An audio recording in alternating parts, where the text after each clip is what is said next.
ជាលុយ50000ទៅកែបស្ដាប់សលេងសមុទ្រផឹកកាហ្វេឲ្យមើលថ្ងៃលិចទោះតែថាលុយយើងអត់ដល់ថ្ងៃគេលិចឲ្យមើលគេសុំដេកអស់មួយថ្ងៃតែអត់អីទេអត់ទេទុកទៅមើលថ្ងៃលិចនៅស្វាយរៀងវិញក៏បានដែរឲ្យតែបានមើលសមុទ្រនៅកែបស្ដាប់តែសលេងសមុទ្រផឹកកាហ្វេនឹងមិនដឹងឈៀលយកទៅណាអស់ទេនិយាយទៅមានការងារ stress រវល់ខ្លាំងអីទុកការងារចោលខ្លះទៅឲ្យឆ្លៀតមកដើរលេងព្រោះមិនគិតច្រើនពេកទេព្រោះការងារយើងមេយើងក៏ចេះគិតអី What និយាយលេងឯមុនដើរលេងឃ្លាការងារហើយប្រយ័ត្នទៅវិញមេរៀបចំវិសមការឃើញដែនកំណត់ឲ្យមកគុំស្ដាប់ខ្ញុំនិយាយតប៉ែមកមើលទេសភាពនៅកែបវិញឯហ្នឹងចេញពីកពតមកខ្ញុំក៏ឈៀងមកលេងកែបដែរជីកាត់មាត់សមុទ្រឲ្យចូលថតរូបមកប៉ុសពីរប៉ុសទៅព្រោះទេសភាពនៅនេះស្អាតដែរសមុទ្រស្រស់ស្រាយហើយមានមនុស្សមកលេងច្រើនចេញពីហ្នឹងមកខ្ញុំជិះម៉ូតូដើរលេងពេញហ្នឹងទៅជិះតាមនេះគឺខ្យល់អាកាសស្រស់ស្រាយមែនតើ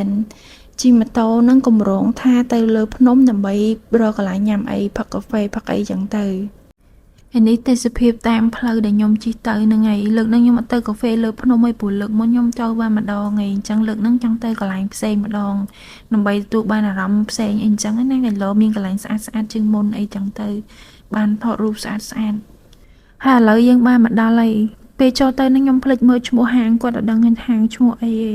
តែទេសភាពរបស់នៅកន្លែងគាត់នេះពិតជាស្អាតមែនហើយកន្លែងគេក៏រៀបចំបានស្អាតដែរមើលតែកន្លែងចូលទៅដឹងហើយស្អាតមែនតើហើយនៅនេះចូលមកដល់គឺគេមានវារងដែរអញ្ចឹងឲ្យយើងឃើញថ្ងៃលិចឃើញសមុទ្រហើយមានភ្នំមានអីចឹងទៅនិយាយទៅទេសភាពគឺស្អាតមកទៅរំសាយអស់ទៅកង្វល់ហ្មងនៅនេះគេមិនសើតែ drink ទេមានកាហ្វេមានមហូបមានអីមកលក្ខណៈជុំគ្រួសារក៏ត្រូវដែរឃើញគេមកថតរូបច្រើនមែនតើនៅកន្លែងហ្នឹងព្រោះស្អាតស្អាតទេសភាពគេស្អាតហើយប្លង់ថតរូបក៏ស្អាតស្អាតច្រើនដែរ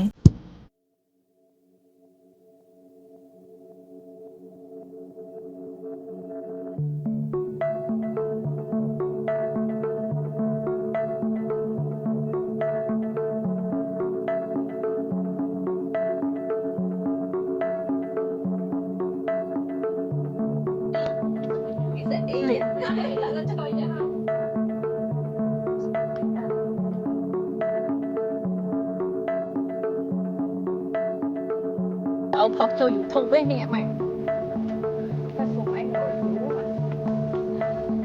tích tích khai chia và lọc cười Hello sister, can you say to camera? Hello sister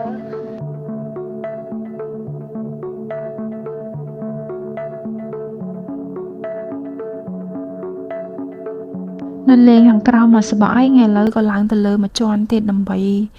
មើលទេសភាពនឹងលើម្ដងនេះឡើងតាមកាន់ចដាទៅឃើញភ្នំកាន់តែច្បាស់ដល់ឃើញកន្លែងស្អាតទៅក៏ថតរូបមកប៉ុសពីរប៉ុសទុកអនុស្សាវរីយ៍ថតរូបឆ្អែតហើយក៏ចុះមកក្រោមដើម្បី order drink ញ៉ាំហើយអង្គុយនៅនឹងបដាមើលទេសភាពបដាហើយនិយាយគ្នាលេងមួយមិត្តភ័ក្តិនិយាយយ៉ាងច្រើននិយាយពីនេះពីនោះអត់តែនិយាយដើមគេតាព្រោះអត់បានទេនិយាយស្រួលនឹងបែកធ្លាយ